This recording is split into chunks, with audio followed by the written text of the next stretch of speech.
인사드리겠습니다. 저는 K 선생이라고 하고요. 오늘 여러분께 그 고교학점제 개선안에 대한 대책이 나왔거든요. 네, 화면 바로 보겠습니다. 자, 우선은 고교학점제 말이 많은데 고교학점제가 뭔지 가장 간단하게 정리해드리겠습니다. 바로 진행할게요. 고교학점제는요, 요렇게 돼요. 이거 교육부에서 갖고 온 자료인데 교육과정에서부터 수강 신청, 학점 취득. 근데 여기 이수, 미수가 있죠? 이런 식으로 해서 진행이 됩니다. 익숙하지 않습니까? 맞습니다. 이게 대학교 시스템이랑 동일한 방식이에요. 고교학점제에서 조금 중요한 게 있어요. 바로 이 내신 등급이 상대평가라는 사실이죠. 물론 모든 과목이 아니라 사회과학, 융합선택 과목은 절대평가긴 하지만 이게 전부 다 상대평가예요. 그리고 내신은 몇 등급? 5등급제죠. 지금 현재 고등학교 1학년 자녀분들이 있으신다면 이게 굉장히 지금 혼란스러울 거예요. 근데 이 5등급제가 우리 애가 3등급, 2등급, 1등급 맞으면 어느 정도 하는 거죠? 하는 게 좀 의문일 수 있는데 어머님, 아버님들 만약에 이렇게 학부모님들 보고 계신다면 이렇게 생각하면 돼요. 딱 보시면 과거에 수음이 양가 기억납니까? 그 수음이 양가가 바뀐 거라고 생각하시면 돼요. 그래서 올수 맞으면 애들 되게 공부 잘하는 애였죠. 네. 그리고 우 정도 맞으면 수 있으면 그래도 공부 좀 했구나. 미 되면 좀 아쉽네. 이런 느낌 나잖아요. 이게 1등급, 2등급, 3등급으로 전환했다고 보시면 돼요. 올 1등급이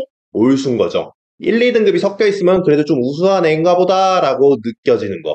3등급은 미니까 아쉽다예요. 수음이 양가의 느낌을 고스란히 가져가시면은 상대평가에 대한 이해가 완벽하게 되실 수 있습니다.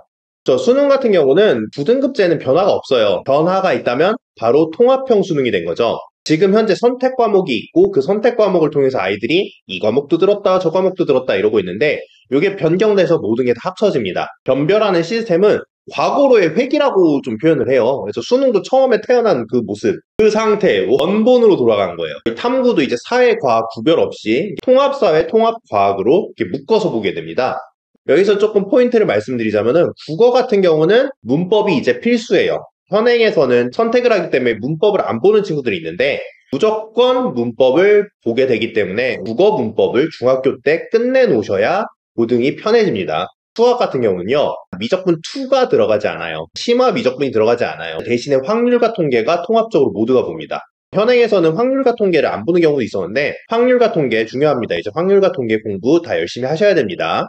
그렇다면은 이제 본격적으로 오늘 말씀드릴 내용이에요. 이 운영 개선안 대책안이 최근에 발표됐어요. 9월 나왔는데 세종시 교육관 하셨던 분이 교육부 장관이 되신 다음에 바로 또 발표 안 하셨어요. 굉장히 고심한 게 보입니다. 여기 보면은 과목 이수, 아까 이수랑 미이수가 있죠. 성적이 어느 정도가 안 나오면은 이게 탈락이 돼요. 겨울방학이나 여름방학 때 추가 이수를 해야 돼요. 그래서 최고 성취 수준 보장 제도가 있는데 이게 보충학습에 대한 시간이 너무 과도하다라고 해서 이걸 좀 더 줄여주고 있습니다. 그리고 이 과목 이수 기준을 좀 더 낮춰주긴 했는데 현재 고교학점제 요소 중에 이런 기준이 있다라는 것 정도는 아셔야 됩니다. 여기서 문제점 그리고 개선 대책 제가 갖고 왔는데 요약하면 이거예요. 문제점은 크게 3가지 부분입니다. 학생 편에서 진로와 학업 설계에 부담이 된다. 정확한 지적이에요. 교사, 높은 부담이 있고 그 다음에 현장 수용성이 없다. 아주 정확한 지적입니다. 마지막으로 시스템, 이게 운영이 아직 미흡하고 약간 격차가 난다.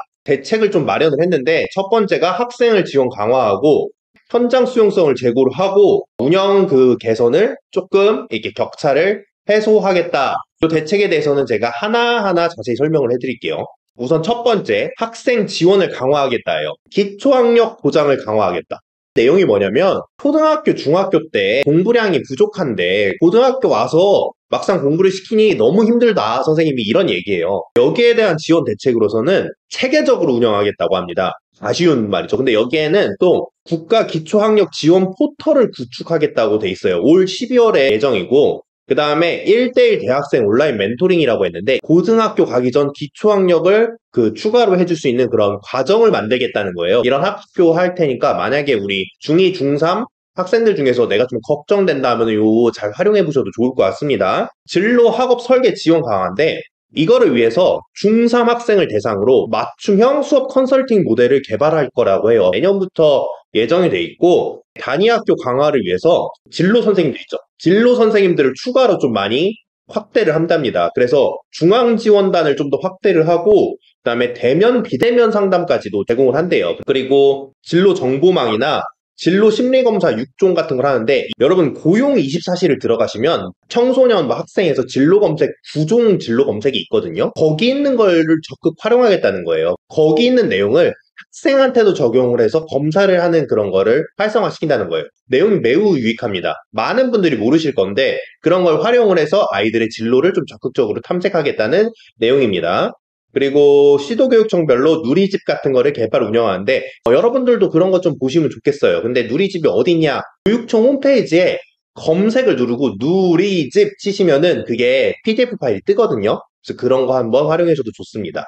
자, 세 번째, 학점 이수 지원이에요. 이거는 온라인 학교를 만드는데 여기에 대해서 과목별로 좀 이렇게 잘 출석 산정 기준이나 이런 학업, 그러니까 미이수된 친구들 아까 그런 친구들이 이수할 수 있는 방안 같은 거를 많이 마련하겠다고 합니다. 그리고 마지막으로 수행평가 부담 완화인데요. 이거는 솔직히 말씀드릴게요. 이건 하나만 하는 소리예요. 지금 현재도 수업 시간 중에만 수행평가할 수 있죠. 그거를 철저하게 감시하겠다가 내용의 요입니다. 이거는 솔직히 하나만 하는 소리인 것 같긴 해요. 근데 어쨌든 이런 학생에 대한 문제점은 인지하고 있다. 자, 두 번째, 현장 수용성입니다. 이거는 교사들에 대한 그런 안내에 대해서 나왔는데, 우선은 담임교사에게, 그러니까 원래 출결 처리권을 담임교사만 있었거든요. 근데 그거를 과목교사, 이렇게 좀 다양한 교사들한테 출결 처리할 수 있는 권한을 같이 준다고 합니다. 그 다음에 이제 학생생활기록부 기재 부담 경감인데, 이건 무슨 내용이냐면요. 지금 현재 고등학교 1학년 과목만 해당되는 건데, 공통 수학, 공통 과학, 그다음에 공통 국어 이런 과목들 있죠. 아, 공통이 아니라 통합 국어인가요? 그런 과목들이 있는데 그게 1, 2로 이렇게 나눠져 있을 거예요. 근데 1, 2로 나눠져 있는 과목들을 생기부로 들어가게 되면은 1에도 500자를 쓰고 2에도 500자를 써서 토탈 1년을 보내고 나면 1000자의 생활기록부를 이렇게 쓸 수 있게 해놨거든요. 근데 그거를 좀 완화시켜서 그 공통 과목들은 묶어서 1, 2학기를 통합해서 한 번만 500자를 쓰게 바꾼다는 내용이에요.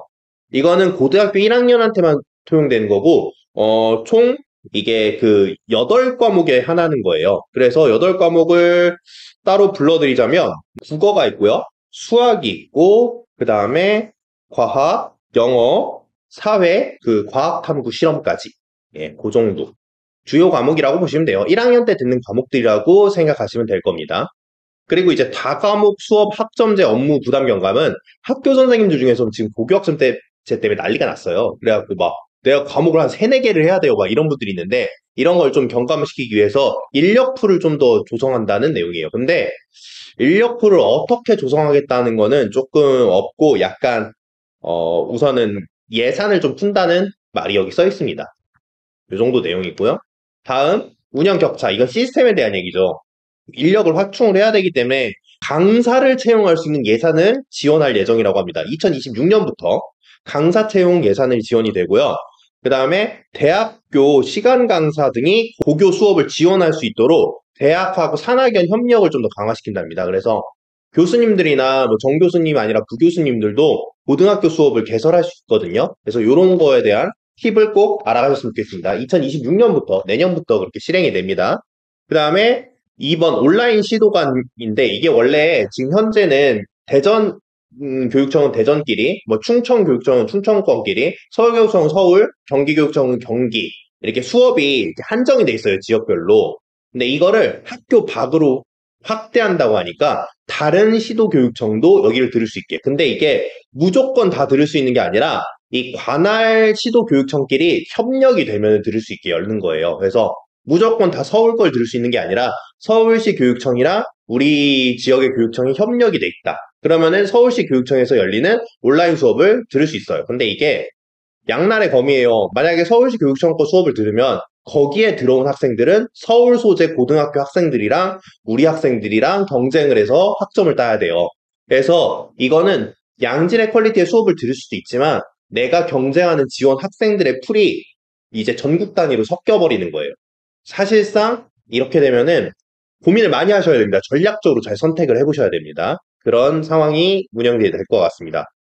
근데 저는 요거에 대한 방향성은 매우 합리적이라고 생각합니다. 자, 그 다음에 모니터링. 그래서 현장이 이게 잘 운영되고 있는지 감시하는 단체를 만들겠다. 이런 내용이죠. 총평을 먼저 말씀을 드리자면 문제는 정확히 파악을 했다예요. 문제는 알아요. 학생이 문제고 선생님들이 문제고 시스템이 문제다. 아 정말 교육부에서 이렇게까지 잘 파악을 하고 있나 싶을 정도로 잘 파악을 했어요. 근데 대책이 좀 아쉽다예요. 많이 고민하신 것 같아요. 하지만 좀 흐름에서 가장 큰 대책을 좀 건드리지 않기 때문에 좀 아쉬웠다 정도고, 오늘 제가 지금부터 하는 말씀을 꼭 듣고 아 저렇게 해야 내가 고교학점제에서 살아남을 수 있구나라는 걸 캐치해 가셔야 됩니다. 첫 번째입니다. 학생들입니다. 이 진로 학업 설계의 부담을 개선하기 위해서는 첫 번째, 우리 인강 잘 들으셔야 돼요. 여러분들 그 인강 강사들이 항상 하는 말이 뭐냐면 완강률이 아주 제로다. 우리는 믿지 않는다. 애들이 이걸 완강을 할 거를. 진짜 완강한 애들이 진짜 극소수다. 이런 말을 많이 해요. 여러분 이제 큰일 납니다. 아니 타 지역에 있는 수업을 제가 인강을 들었어요. 근데 여러분 중요하죠. 이 수업을 들으면 끝나는 게 아니에요. 이게 무슨 뭐다? 상대평가다. 아니 이거 열심히 들으시고 필기 잘 하셔야 돼요. 그러니까 여러분 인강 연습하셔야 돼요. 특히 중학생분들은 인강 듣는 연습 많이 하셔야 돼요. 인강을 완강하셔야 되고 완강하고 점검해야 돼요. 아 이게 온라인 클래스 많이 했잖아요. 코로나 때. 근데 온라인 클래스 때 막 자느라 지각하고 애들 빠지고 하는데 이러면 이제 학점 난리 나는 거예요. 이제 성적 다 개판 나는 거거든요. 그러니까 여러분 인강 듣는 연습 많이 하셔야 돼요. 아 우리 아이는 인강을 못 들어서 항상 과외를 하고 이렇게 대면을 해요. 안 돼요. 이거 이제 고교학점 이게 본격적으로 하면은 인터넷 강의가 필수적으로 듣게 됩니다. 그러니까 인강 연습 진짜 많이 하셔야 돼요. 집중해서 듣는 거. 인강도 진짜 열심히 듣는 학생이 되셔야 됩니다. 자, 두 번째. 상담을 꾸준히 해라. 학교 선생님들도 상담 선생님 많이 늘리다고 했잖아요. 여러분, 그리고 위클래스라고 학교에 다 있잖아요. 자주 가세요. 상담 선생님이랑 친해져요. 특히 진로 상담 선생님이랑 많이 친해지셔야 됩니다. 물어보세요. 제가 이런 게 있는데 어떻게 돼요? 뭐 진로 검색이 있어. 검사가 있어. 가서 하세요. 아, 그리고 이 상담이 학교 상담으로 시원찮다. 뭐 온라인, 뭐 사교육 상담 다 하세요. 네. 하면 할수록 좋아요. 상담 컨설팅 무조건 받으세요. 받을수록 좋습니다. 그리고 이거를 무슨 요즘에는 수시 철에 딱 수시 이게 원서 쓰는 시절에 막 그러지 마시고 그냥 상담하세요.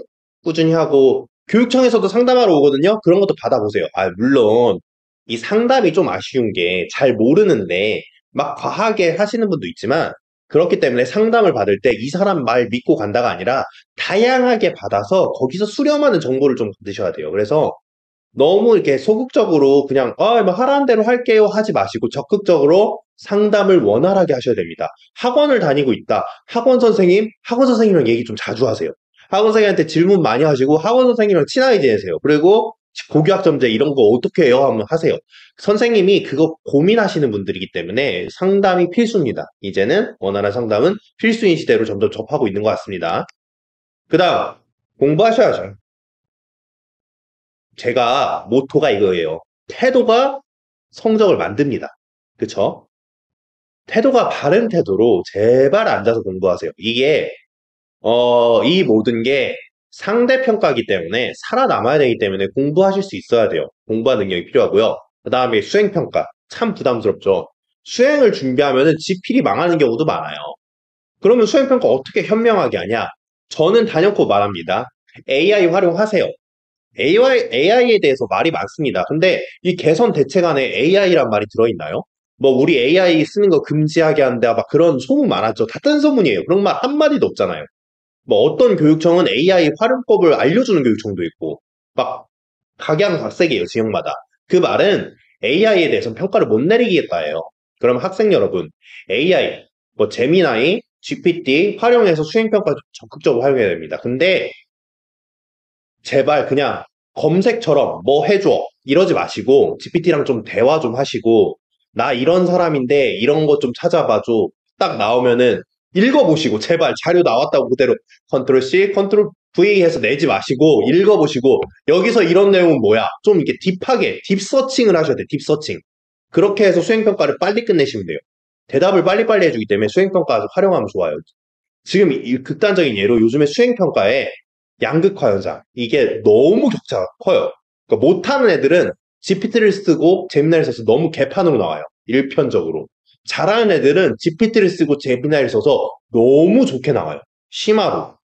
이게 둘 다 GPT하고 제미나이를 쓰는데 결론은 극과 극이에요. 여러분들 이거 좀 능력 좀 잘 함양시키신 다음에 나중에 기회가 되면 그런 거 활용 능력도 좀 제가 말씀을 드릴게요. 그런 거 좀 잘 연구를 하신 다음에 수행평가에 적극 활용해서 시간을 단축시키시기 바랍니다. 자, 이제 선생님에 대한 얘기를 하는데 여기 보이십니까? 이게 이 과목들 보이십니까? 이게 우리 아이들이 학교에서 배울 과목들입니다. 물론 이걸 다 배우진 않고요. 여기서 선택을 해서 배우게 되겠죠. 어유 많죠. 되게 많아요. 여기 보면 여기 노란색으로 한 거는 수능 과목들이고 이렇게 공통 과목들 많이 있습니다. 근데 이게 끝이 아니죠. 요것도 있어요. 경영, 금융 관련, 보건복지, 건축, 토목, 식품조리, 기계 관련, 재료, 문화예술 관련. 어우, 되게 종류가 많죠. 음악 콘텐츠 제작, 게임 기획. 엄청나게 많습니다. 넘겨볼까요? 아, 또 있네요? 화학공업. 와, 되게 많다. 여기 전자제품 생산 이런 과목도 있네요. 여기 보일까요? 여기 보이세요? 젖소사육도 있어요, 젖소사육. 여기 한우사육도 있네요. 곤충사육. 대단한데요? 곤충사육은 어떻게 들어야 될까요, 수업을? 여기, 와, 수산해양, 해양의 이해. 여기 보이세요? 항해학. 와, 엄청 많다. 대기관리. 오, 과목 진짜 많죠. 제가 이 과목들이 다 어디서 나왔는지를 고민을 했거든요. 근데 보니까 정답이 고용24시, 그러니까 노동부에 있는 그 옛날에 워크넷, 거기에 답이 있었습니다. 저희 대한민국이 NCS라고 해서 직군에 대한 그런 거가 되게 잘 고민이 돼 있고, 직업에 대해서 조사를 되게 잘 해놨어요. 그 직업들과 연계되어 있는 과목들입니다, 이게 다. 그러니까 우리나라에 직군이 이렇게 많다는 거예요. 그러니까 전 직업을 과목으로 만들고 싶다가 바로 요 고교학점제의 핵심이에요. 선생님 이런 과목도 다 생기나요? 생길 수 있죠. 최선을 다하고 있죠. 근데 문제가 있죠. 이거를 선생님들은 어떻게 구합니까? 자, 지금 고교학점제의 과목은 곧 대한민국에 현존하는 직업입니다. 직업. 모든 직업이 과목이 돼 있어요. 자, 이런 다양한 직업 지금 보이죠? 제가 이게 그런데 이들이 다 선생님이 돼야 돼요. 근데 과연 이런 거를 교원을 저희가 마련할 수 있을까요? 자, 이게 이런 다양한 직군들에 대한 교원을 위해서 교육부가 준비하고 있는 게 있어요. 우선은 주요 과목들 국어, 수학, 영어, 사회 뭐 이런 계통 과목들 있죠. 이 과목들이 이제 예전에는 수학과를 가면은 교직이수라는 과정을 해서 지금 현재도 되긴 됐는데 수학 선생님으로 진출할 수 있는 그런 과정이 있었죠, 대학이. 근데 이제 교직이수가 2029년부터는 막힐 예정이에요. 그게 모든 과목이 교직이수가 막히는 게 아니라 주요 과목. 그래서 국어, 수학, 사회, 영어 이런 주요 과목들. 현재 있는 그러니까 고등학교 1학년에 있는 공통 과목들에 대한 선생님들은 이제 교직이수를 다른 과에서 가는 게 아니라 사범대를 진학하셔야 그 선생님이 될 수 있습니다. 그럼 교직이수가 없어지나요? 아니, 그렇지 않아요. 건축과 교직이수 되고요. 뭐 디자인과 생활과 교직이수 되고요. 음악과 교직이수 되고요. 경찰학 행정학과 교직이수 되고요. 뭐 건설 부동산학과 교직이수 돼요. 이 말은요, 거의 모든 학과는 교직이수가 생길 거예요. 주요 과목 선생님들의 교직이수가 없어지고 사범대로 통합이 되는 거고요. 거의 모든 학군들은 교직이수를 만들 예정입니다. 이게 고교학점제에 대응하는 방안이에요. 여러분들 고교학점제가 생각보다 굉장히 많이 준비가 되어 있는 제도예요. 물론 이게 좀 아쉬워요. 아쉬워. 지금 약간 조합이 좀 아쉽게 됐는데 그럼에도 불구하고 이 나가는 방향성의 준비력이 엄청납니다. 그래서 고교학점제 폐지해야 된다라는 말씀을 하시는데 그러기에는 조금 이게 진행된 상황이 너무 거대하기 때문에 좀 힘듭니다. 제가 이런 것도 꼭 말씀드리고 싶었어요. 자, 그렇다면 과연 이 다양한 직군들이 선생님으로 지금 당장 쓸 수 있냐? 그렇진 않죠. 지금 당장 어떻게 선생님이 씁니까? 그리고 이 모든 제가 말씀드린 문제는 상대평가에 있어요. 원래 고교학점제의 취지는 1학년 공통과목만 상대평가로 하고 2학년, 3학년들의 다양한 직군에 대한 과목들은 절대평가로 진행될 예정이었어요. 근데 최종 발표는 상대평가가 돼버렸죠. 그러면은 뭐 1학년 과정만 보고 우리 대학을 진행하는 거냐라는 말이 나왔으니까. 제가 예를 들면 이런 거예요. 어떠한 계획을 했는데 A, B, C에 대한 조합을 사람들이 생각을 하고 만들었어요. 근데 사람들이 C를 갖고 와서 아니 C 안보단 D 안이 좋은 거 같습니까? 그러니까 A, B는 생각 안 하고 C보단 D가 좋지 않습니까? 그러면 우린 D를 해야 되지 않습니까? 라는 얘기를 막 교육부에 한 거예요. 그러다 보니까 지난 교육부에서 너무 여론이 안 좋다 보니까 그럼 D안을 살립시다라는 결정을 해버려서 A, B, C가 아니라 A, B, D로 이 정책이 고교학점제가 진행이 된 거예요. 그게 바로 상대평가 내용인데 이 상대평가가 뭐 물론 상대평가와 절대평가의 동시병기라고 써있긴 한데 어쨌든 그렇게 B안으로 진입이 된 거예요. 그런데 A, B, D가 돼버리니까 괴물이 탄생했습니다. 하이브리가 되면서 엄청 힘든 거예요. 자, 상대평가 이 단점이 뭐냐면요. 잘 생각해 보세요. 아이들을 탁 나눠야 돼요. 이렇게 막 나눠버려요. 다 전부 다 이렇게 나눈다는 거는 무슨 얘기예요? 이렇게 막 나눈다는 얘기는 그 선생님이 재량에 맞춰서 10% 학생을 1등급으로 줘야 되고 이 30%를 2등급으로 줘야 되고 이런 상황인 거예요. 그러니까 이 평가의 기준이 명확해야 돼요. 그러니까 선생님으로서는요. 솔직히 말씀드릴게요. 제가 버섯 사육을 하는 사람이에요. 직업이에요. 직군. 근데 그 사람이 선생님이 됐어요. 근데 내가 버섯 사육 그것만 알려주면 되는 게 아니라 내 수업을 듣는 학생들을 A 1등급, 2등급, 3등급에서 5등급으로 나눠야 돼요. 에이, 미치겠죠? 어떻게 합니까? 평가 기준도 없고 내가 평가 뭐 나는 평생 버섯을 어떻게 잘 양성시키고 요거를 했는데 아이들을 어떻게 해야 돼요? 그리고 이 평가 기준은요. 지필을 봐야 되고 수행평가 있어요. 물론 이거는 변형될 수도 있지만 우선 기본 가닥은 지필고사 2회하고 수행평가 2회 총 4번의 시험을 통합해서 A, B, C 1에서 5등급으로 나눕니다. 어떻게 그걸 대응합니까? 버섯 사육 갔던 그 사장님께서 이게 문제고 이게 절대평가였으면은 괜찮아요. 절대평가였으면 그 사람의 기준이 모호하다 하더라도 그렇게 큰 그 부작용은 없기 때문에 가능한 일이었어요. 근데 이게 상대평가가 들어오다 보니까 이 교원들이 전문 인력이 돼야 돼요. 상대평가를 낸다는 거는 굉장한 불만이 많이 들어올 수도 있는 상황이고 아이들한테는 대학과 직결되는 일이에요. 지금 현재 자퇴를 한다는 서울권에서 대치동에서 자퇴해야 된다. 나 이거 진짜 1등급, 우리 1등급 안 나왔기 때문에 대학 못 간다 하는 애들 되게 많거든요. 그게 다 어떻게 된 거예요? 그러면은 그게 등급에 따라서 이렇게 아이들이 천차만별로 나눠지는데 어떻게 합니까? 난리가 났죠. 그리고 사교육 하시는 분들도 올해 1등급 아니면 망한다 이런 얘기 중요하죠. 물론 중요하긴 한데 그것뿐만 아니라 이 고교학점제 취지를 살리면은 내가 진로를 찾고 이렇게 잘한 친구들은 올해 1등급이 아니어도 관련된 진로 과목을 통해서 대학을 가는 방법이 있어요. 그래서 올해 1등급 아니니까 넌 망했어라고 그렇게 얘기하기보다는 그렇게 얘기를 직접적으로 하지는 않겠죠. 근데 너무 그런 방향으로 얘기하기보다는 그래도 진로를 잘 구색을 맞추면은 극복할 수 있는 방법이 있다라고 좀 아이들을 설득하세요. 그래서 지금 학군지에서는 지금 자퇴하는 애들이 되게 많이 늘고 있거든요. 이거 되게 중요해요. 큰 문제예요, 큰 문제. 그래서 이 상대평가가 어쨌든 이렇게 변형이 돼야 된다. 그래서 이게 고교학점제의 취지를 살리려면은 이 상대평가라는 게 좀 많이 없어져야 돼요. 그러면 상대평가 내년에 바로 없애면 되는 거 아닙니까? 그건 좀 어렵습니다. 이게 3년 정도는 가요. 법이 그래요. 3년 예고제라고 해서 3년 전에 발표를 해줘야 이게 변형이 돼요. 그래서 현 고1, 중3, 중2, 뭐 고안책을 뭐 이렇게 좀 내면은 또 변형될 수 있는데 어쨌든 현 고1 같은 경우는 상대평가 체제로 거의 끝까지 갈 확률이 높습니다. 그렇기 때문에 어쩔 수 없습니다. 이 상황에 적응을 해서 앉아서 공부하는 능력도 매우 중요합니다. 자, 제가 고교학점제에 살아남는 5가지 능력을 좀 정리해봤습니다. 첫 번째, AI 리터러시예요.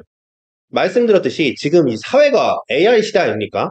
AI 쓸 줄 알아야 돼요. 이게 AI에 대한 거부감이 있다고 하시는데 지금 이거 저도 AI예요. 짠!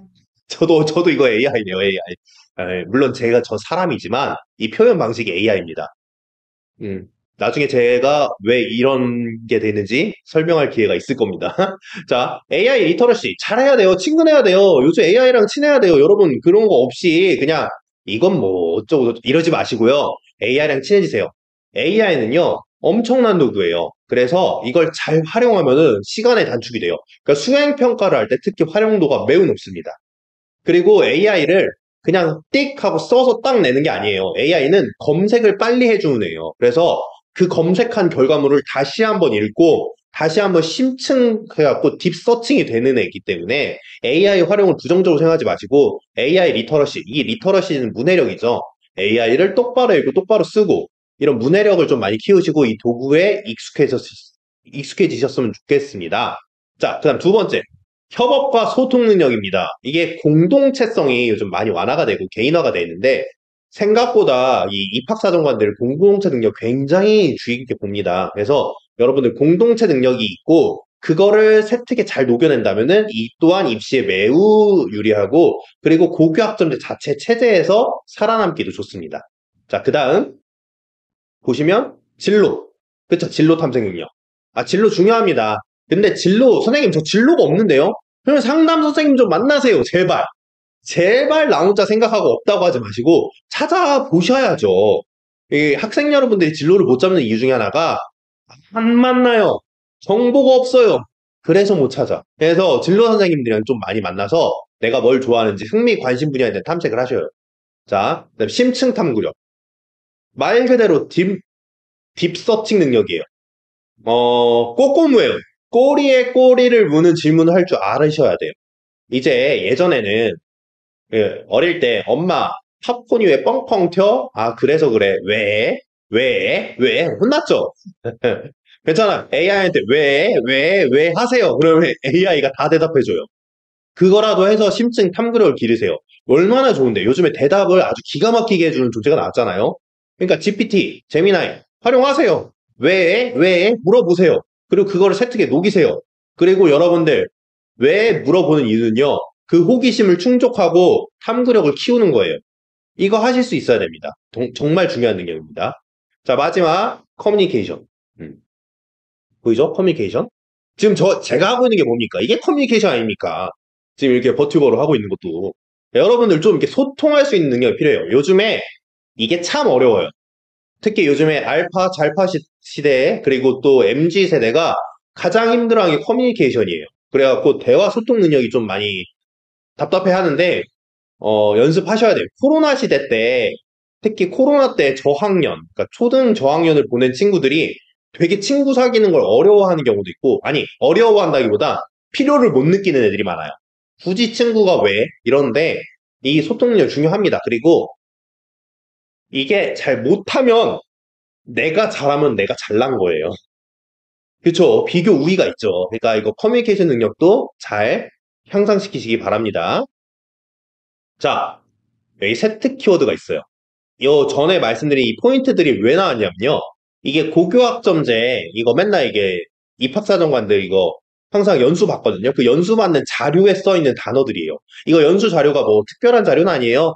이미 다 교육청에서 공개했고요. 다 일반인들한테 공개되어 있는 자료예요. 그 자료를 보시면 거기에 항상 교육받는 단어들이 있어요. 자, 유튜브니까 뭐 얼마든지 보실 수 있으니까 요 단어들 잘 체크해 놓으세요.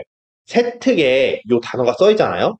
그러면은 여러분들 그냥 이게 세특이 눈에 가요. 그래서 나중에 입학할 때 지금 이거는 고2, 고3 친구들도 참고하면 좋아요. 세특에 요 단어들을 녹이세요.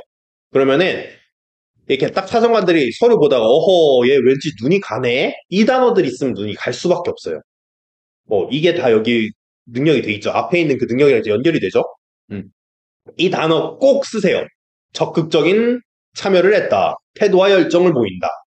뭐 지식을 확장시키기 위해서 뭐 지적 관심도가 높았으며 이런 식으로 쓰시면 돼요. 그냥 세트 나중에 선생님이 써주시고 그거 이렇게 소통할 수도 있는 기회가 있는데 그때가 되면 이런 단어를 좀 첨가해 주세요 부탁해 주셔도 되고 만약에 이거를 선생님들이나 학원 선생님들이나 아니 뭐 컨설팅 선생님들이나 사교육자들이 보신다 그럼 애들한테 이것 좀 알려주세요 제발. 그리고 상담 선생님도 이거 보신다 제발 이 단어 좀 잘 사용해 주세요. 그래야 세특이 눈에 띕니다. 알겠죠?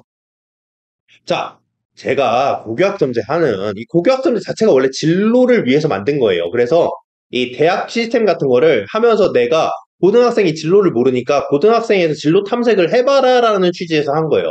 근데 우리 아이들 그런 말씀 하실 거예요. 우리 애는 꿈이 없어요. 아이고, 그래서 우리 대학을 못 가요. 근데 이게 진짜 고교학점의 필수냐? 그렇진 않아요.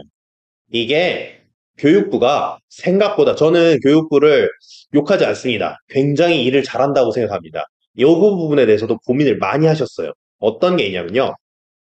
자, 이게 머니투데이 기사인데 보시면은 자율전공에 대한 얘기예요.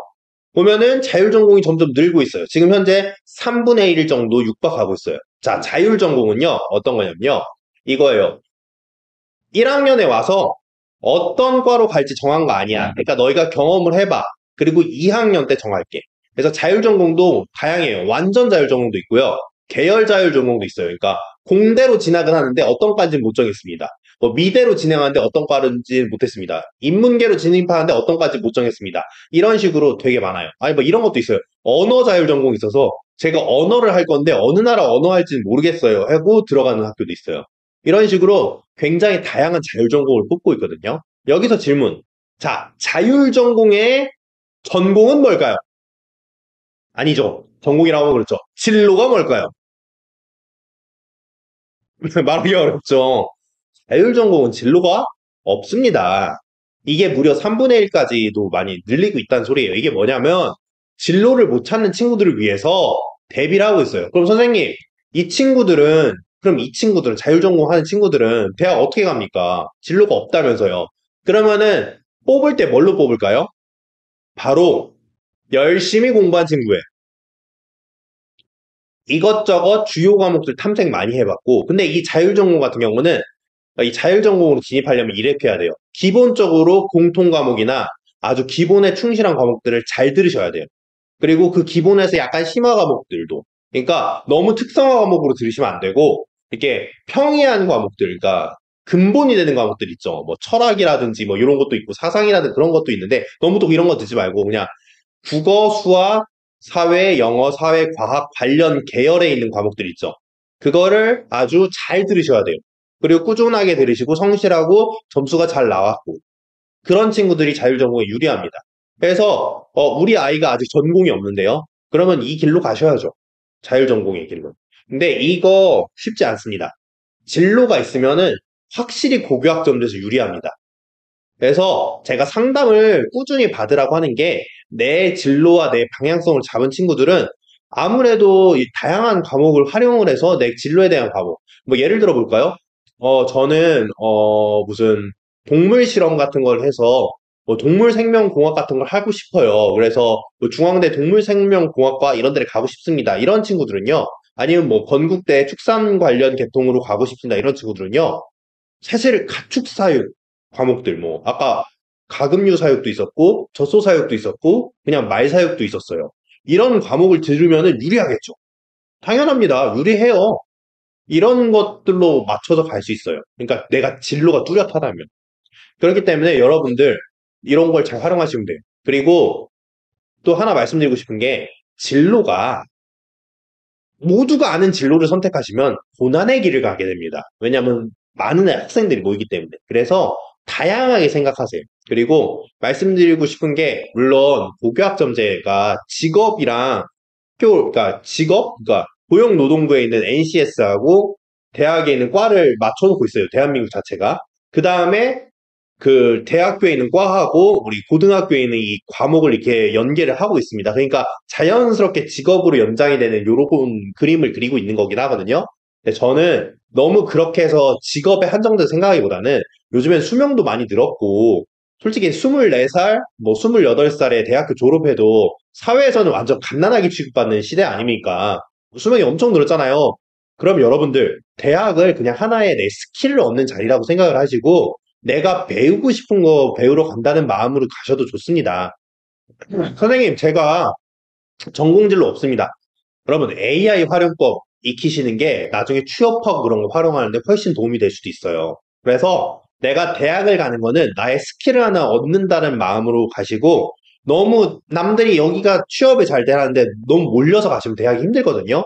그리고 막상 가도 그게 취업이 될지 안 될지는 여러분들 대학생활 길어요. 막 짧게는 4년, 휴학하면 5년, 군대 갔다 오고 그럼 막 8년 이렇게 되는 거라서 어떤 과가 어떻게 뜰지 모르거든요. 그러지 마시고 그냥 내가 배우고 싶은 걸 배우러 대학을 간다라는 마음으로 그렇게 좀 가셨으면 좋겠어요. 그래서 좀 더 다양한 진로를 좀 선택하셨으면 좋겠습니다. 여기까지 오늘 라이브 방송을 마치겠습니다. 감사합니다.